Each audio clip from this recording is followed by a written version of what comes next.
The game is afoot. Not a word. Into your clothes and come.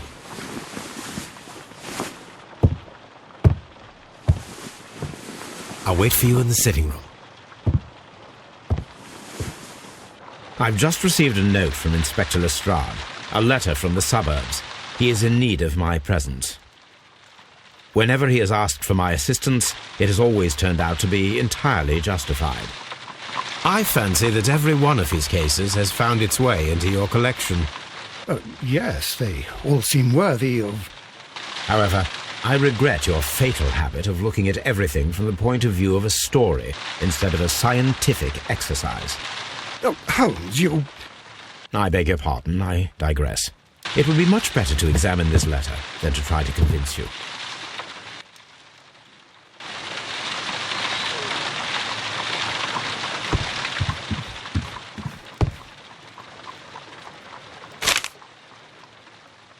I can tell from Lestrade's handwriting that he was in a hurry when he wrote this letter.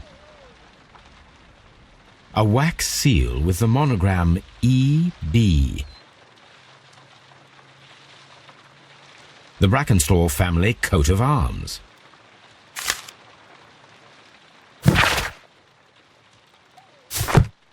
So, what is it, Holmes?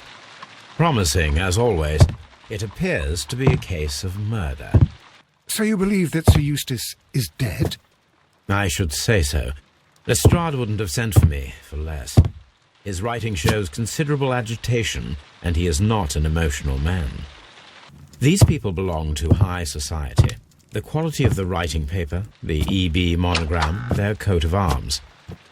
The crime was committed before midnight. Holmes, how can you possibly tell? Well, it is all thanks to Lestrade. He wrote his letter at 3:30 in the morning. Imagine the chain of events before that. The local police had to be called in. Scotland Yard was notified. Lestrade himself had to make haste there, and finally compose the letter he sent to me. All of that makes for a fair night's work. It makes sense. Lestrade also speaks of the woman he released. That seems to indicate that she had been held somewhere during the crime. Much time has been wasted. Let us find a cab and go to Abbey Grange immediately. I live in hope of an interesting morning.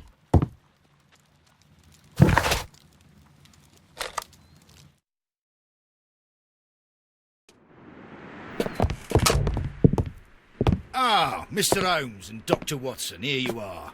I'm very glad that you have come, but perhaps I should not have troubled you after all. And why is that?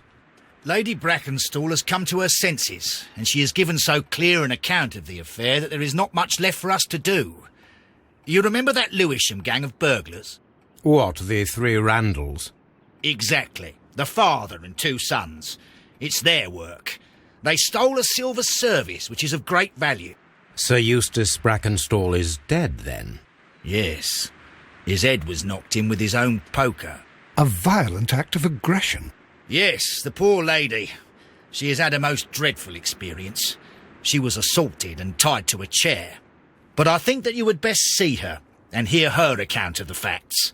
She's in the morning room with her maid to raise a right. Where is the body of the deceased? In the dining room. We haven't touched anything. All right, I'm going to examine it. Very good, Watson.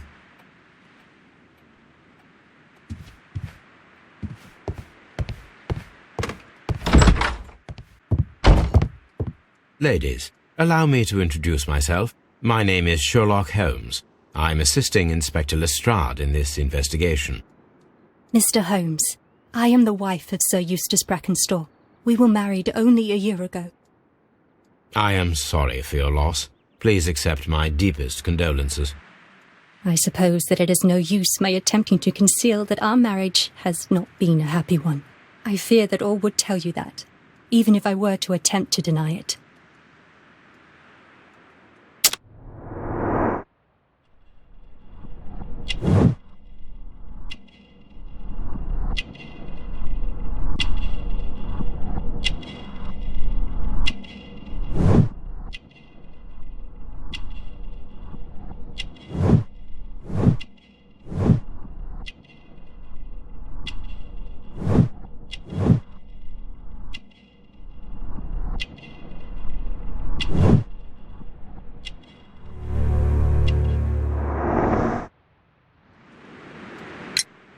Can you describe to me the events of yesterday evening? Is it really necessary? I have already told Inspector Lestrade all that happened. Yes, madam, it is. I will tell you then.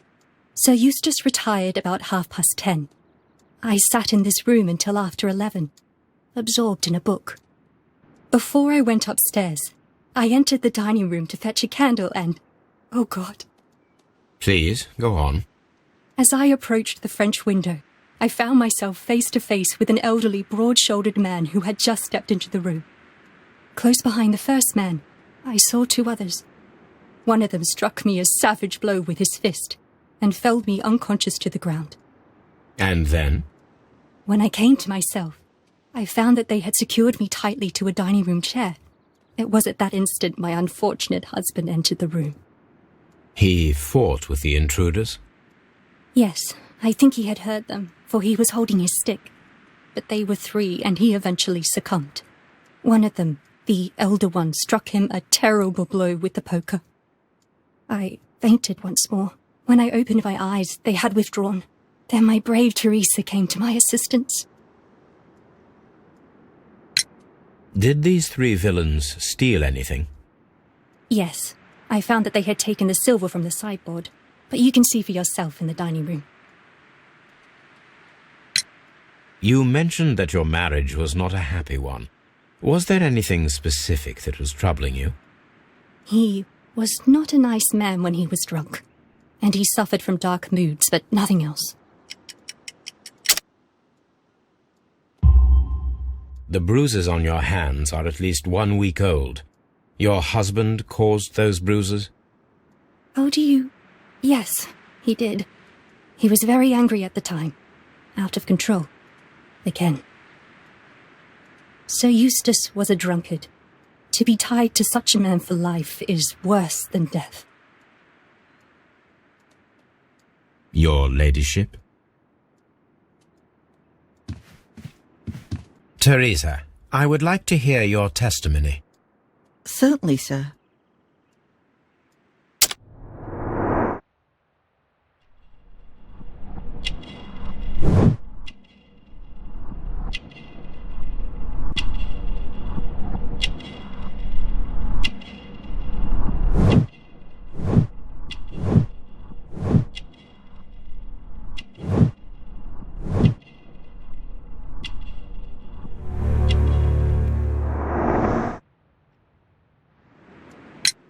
As I sat by my bedroom window, I saw three men in the moonlight down by the lodge gate. But I thought nothing of it at the time. Oh, if I'd known. And then? I went to bed, and it was more than an hour after that I heard my mistress scream. And down I ran, to find her tied to the chair and him on the floor with his head smashed. That's all I know.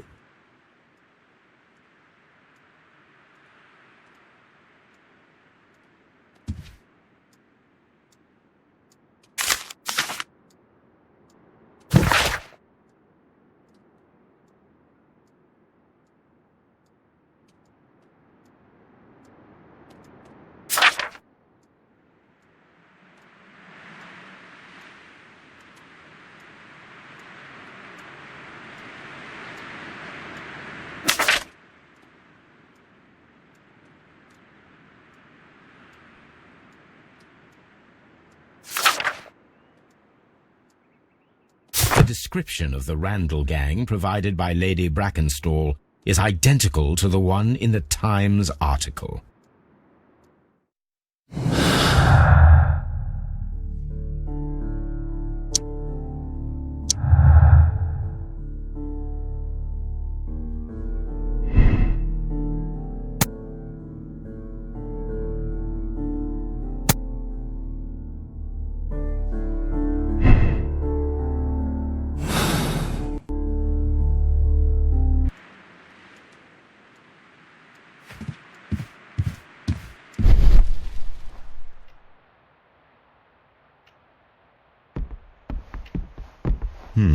These scratches are most definitely made by the picture frame.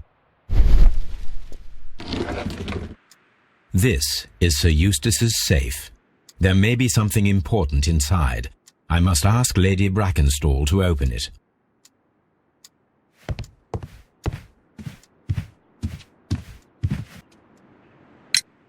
Lady Brackenstall, could you open this wall safe?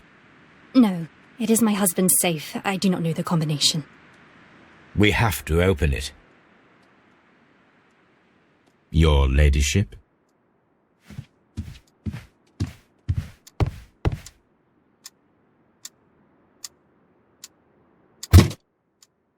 This photograph of Lady Brackenstall and her maid Teresa was taken at a port, but which one?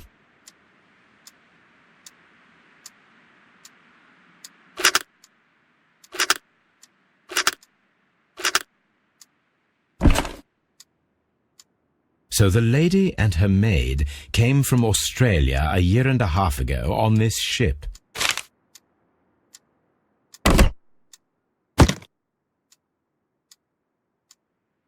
Let us try to open this safe. This safe can be cracked. I only have to pay attention. The dial will vibrate when it is set to the correct number.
Antique coins, possibly of value, but they're scattered without care. It is common practice to keep one's valuables in a safe behind a painting. It should not really pose a challenge for a criminal.